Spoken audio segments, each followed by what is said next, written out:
그때 예수님께서 제자들에게 말씀하셨다. 아버지께서 나를 사랑하신 것처럼 나도 너희를 사랑하였다. 너희는 내 사랑 안에 머물러라.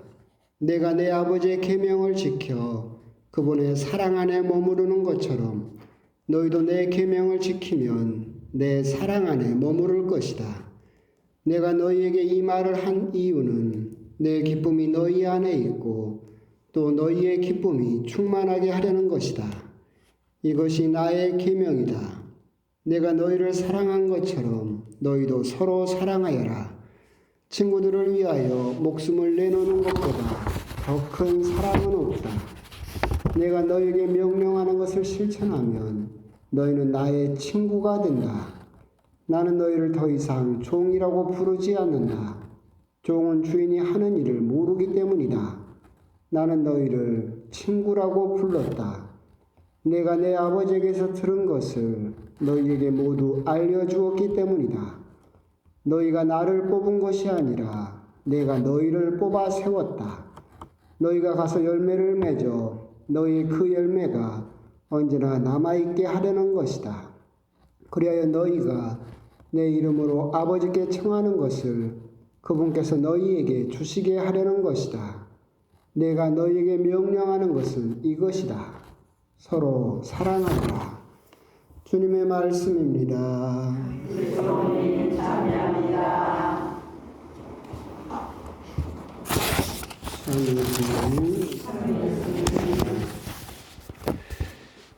밖에 불을 안 켜서 컴컴하긴 하네요. 오늘은 사도 마티아 축일입니다. 오늘 일독서 사도행전에서 이제 마티아 사도가 유다가 떠난 그 자리에 어떻게 다시 12사도에 들어오게 되었는가, 그 부분에 대해서 기록을 하고 있고, 사실 마티아 사도는 이 이외에는 이제 거의 어떤 업적이나 어떤 말이나 그런 것들이 전혀 전해지지 않고 이름만이 사실 이렇게 기록되어 있죠. 교회 전통으로는 마티아는 여러분들이 유다 마카베오서를 보게 되면 마따디아라고 그 이름을 보실 수 있는데, 그 마따디아가 마티아라는 뜻이고, 그리고 하느님의 야훼의 선물, 그런 이름을 지닌 분인데, 이제 교회 전통상으로 남아있기는 이분이 이제 어디서 선교하셨는지는 여러 군데 조금 기록이 다르긴 하지만 대부분 지금의 에티오피아 지역에서 선교를 하시다가 거기에서 순교를 하셨다라고 그렇게 기록이 되어 있고, 그래서 교회 전통, 교회 전설상으로는 거기에서 순교하신 걸로 그렇게 되어 있습니다. 사실 오늘 이제 마티아 사도가 어떻게 뽑혔는가라고 할 때 이제 그 12지파를 다시 재건하고 이스라엘을 다시 새로운 하느님의 백성을 다시 재건한다라는 의미에서 12이라는 숫자는 다시 맞춰줘야 됐었고, 그래서 12번째 사도를 다시 이제 메꿔내죠.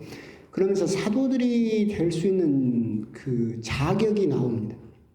일독서에서.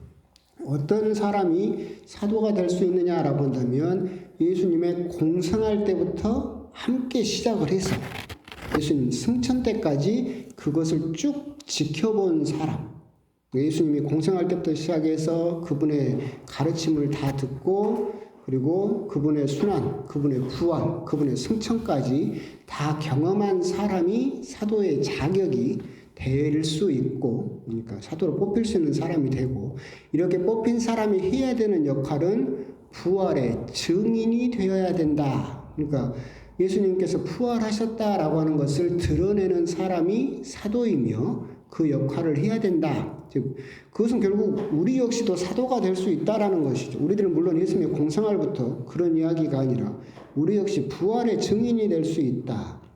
즉 다시 말하면 하느님께서 살아계신다, 하느님께서 계신다라고 하는 것을 우리 역시도 드러내야 되는 부활의 증인으로서의 그런 책임을, 또 역할을, 또 그런 권리를 가지고 있다라고 하는 거죠. 하여튼 그런 조건을 가진 사람이 오늘 모인 사람만 해도 한 120명 정도가 되었다라고 하는데, 그 중에서 2명이 이제 최종으로 선발이 되죠. 여기까지는 이제 사도들의, 인간들의 역할이었죠. 그 수많은 사람 중에서 이 자격 조건이 되는데 그 중에서도 인품이 훌륭한 사람 2명을 뽑는 것까지는 인간의 역할이죠. 그죠? 그리고 나서 이 2사람 중에서 제비뽑기를 하죠.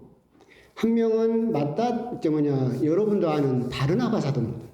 바르나바스라고 하고 유스티노라고도 하고, 그러니까 별명이 유스티노라고 하는 것을 보면 굉장히 정의로운 사람이었었고, 여러분들 사도행전을 보게 되면 자기의 전 재산을 팔아서 교회에 헌납을 하고 나중에 사도 바오로와 쌍벽을 이룰 정도로 함께 다니면서 선교 여행을 하면서 예수님을 널리 알렸던 그 유명한 바르나바가 12사도의 후보로 나오고, 또 다른 후보는 누구냐면 들어본 적도 없고 어디에 기록도 없고 아무도 몰랐던 마티아라는 사람이 후보로 등장을 하게 됩니다. 우리가 인간적인 눈으로 보면 누가 자격이 되겠다고 생각해요? 바르나바가. 그 위로의 아들로도 불리고 정의롭고 교회에 헌신하고 하느님을 알리는데 그렇게 노력한 사람이 사도로서 자격이 있다라고 생각을 했겠지만, 하느님의 뜻은 그 어디에도 이름도 남기지 않았던, 정말 어떻게 보면 조연이라고 생각했던 그런 마티아를 당신의 12사도로 뽑으셨다. 여기서도 참 하느님은 참 일관적이다라는 생각이 듭니다. 사도들을 뽑을 때 이제 우리 보통 신학에서 그 둘째 아들의 신비라고 그러거든요. 항상 하느님께서는 잘난 놈, 큰아들, 똑똑한 놈, 힘센 놈을 뽑으신 적이 없어요. 맨 약하고 어리석고 멍청하고 세상 눈으로 볼 때는 참 보잘것없다라고 하는 사람을 하느님께서는 항상 뽑아서 당신 일을 하신다. 그래서 오늘 사도행전에서도 그 유명한 바르나바를 놔두고 마띠아가 뽑혀서 12사도를 다시 재건하게 되었다라고 하는 겁니다. 그러면서 재밌는 건 여러분들이 보다 보면 이 중요한 12사도를 뽑는데 결정적으로 뭘로 뽑아요? 제비로 뽑아요. 뭐 이런 경우가 다 있나라고 생각을 하겠지만, 사실은 이건 굉장히 전통적인 아주 성경적인 방법입니다. 이제 이 2명의 후보까지는 인간적인 노력으로 됐지만 최종 결정은 하느님께 맡겨드리는 거죠. 그게 뭔 제비뽑기가 하느님의 뜻이에요라고 생각하겠지만 굉장히 전통적인 겁니다. 여러분이 구약 성경을 보다 보면 그 대사제가 입는 옷을 에봇이라고 부릅니다. 이 정도만 알아도 참 그 유식하다는 소리는 들어요. 여러분들이 이제 어디 그 시장이나 가면 그 옷 만들어주는 가게나 아니면 제지업체나 간판업체가 에봇이라고 적어진 상호가 있어요. 본 적 없어요? 있어요. 개신교 신자들은 많이 써요. 그래서 이 대제사장의 옷을 에봇이라고 부릅니다. 이 에봇은 가슴 앞에가 보석이 12개가 붙어 있어요. 흉배로서. 그래서 12지파를 상징하는 각기 다른 보석이 12개가 박혀 있죠. 이 흉배 안에는 이 히브리어의 처음이었던 단어와 끝이었던 철자를 합해서 이 흉배가 주사위 2개가 들어있어요. 그걸 우림과 둠밈이라고 불러요. 구약 성경에 나옵니다. 그래가지고 사무엘서라든가 여러분들이 보게 되면 대제사장에게 어떤 것을 물어봤을 때 하느님 뜻을 물어보기 위해서 거기서 꺼내요. 이게 흰돌, 검은 돌이에요. 그래서 우림은 노, 둠밈은 예스. 그래서 사울도 물어봐요. 하느님의 뜻을 물어볼 때. 이건 여러분들이 요한묵시록에도 나와요. 요한묵시록에 뭐라고 되어 있느냐면 하느님께서 승리한 자에게는 하얀 돌을 주겠다. 그 하얀 돌에는 그 아무도 알지 못하는 너희들의 새 이름이 새겨져 있을 것이다. 거기서 하얀 돌이 뭐예요? 둠밈이에요. 예스. 하느님 나라에 들어갈 수 있는 그 허용권. 그렇죠? 그래서 구약 전통에서 제비뽑기가 우리나라는 어리석은 것처럼 뭔 제비뽑기로 차라리 가위바위보를 하지 라고 생각할 수 있겠지만, 이건 전통적으로 구약 성경에서 대제사장이 하느님께 예스노를 묻는 아주 전통적인 방법이에요. 그래서 제비뽑기가 언급되어 있다. 그래서 우리가 이제 여러분도 구약 성경을 보다 보면 우림이 나오고 둠밈이 나와요. 하얀 돌, 검은 돌. 해가지고 하느님의 뜻을 물을 때 대제사장이 에봇을 입고 12지파의 보석에 달린 흉배를 차고 그 사이에 손을 넣어서 하느님의 뜻을 물어보던 그 전통이 일독서에 있는 제비뽑기에 고스란히 들어있죠. 그래서 누구냐 딱 했더니 마티아가 뽑혔다. 그래서 이건 그냥 뭐 사람들이 막 아무렇게나 임의적으로 그렇게 마티아를 그냥 간단하게 쉽게 그렇게 뽑았다라고 하는 것이 아니라 구약의 그 유구한 전통 안에서 뽑혔다, 그 방법이다라고 하는 것을 알고 있다라고 한다면 에봇이란 것도 알고 12보석도 알고 그 안에 주사위 우림과 툼밈도 들어있고 그게 요한묵시록에도 등장한다. 여기까지 알면 여러분들은 참 유식한 사람이다. 성경 좀 아는 사람이다. 라고 될 수 있다. 그래서 오늘 일독서에서 왜 어떻게 마티아가 선정되었느냐라고 하는 것은 결국은 그건 역시도 하느님께서 원하시는 구약의 전통 하에서 그렇게 뽑히게 되었다라고 하는 것을 알고 계셨으면 좋겠습니다. 그러면서 일독서 마티아 사도 축일의 일독서와 그리고 오늘 여러분들께서 묵상하셨으면 좋겠다 싶은 말씀은 오늘 복음입니다. 복음에서 예수님께서 뭐라고 하시느냐면 너희가 나를 뽑은 것이 아니라 내가 너희를 뽑아 세웠다라고 말씀을 하시죠. 우리들은 내가 성당을 찾아갔고 내 발로 하느님을 선택했고 내가 수많은 종교 중에서 하느님을 믿기로 했다. 내가 하느님을 선택했다라고 이렇게 생각을 하겠지만 그렇지 않다.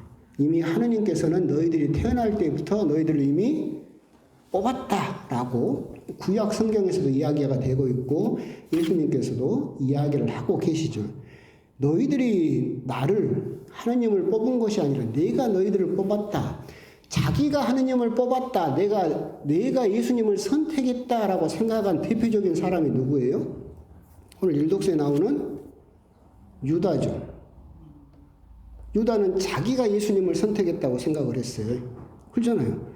내가 선택했으니까 버리는 것도 누구 마음이에요? 내 마음이에요. 여러분들 슈퍼마켓에 가서 수많은 뭐 이렇게 상품이 있는데 거기서 내가 골랐어요. 근데 마음에 안 들면 뭐예요? 반품하는 거예요. 아이고 우리 어머니 제일 잘하는 거 반품.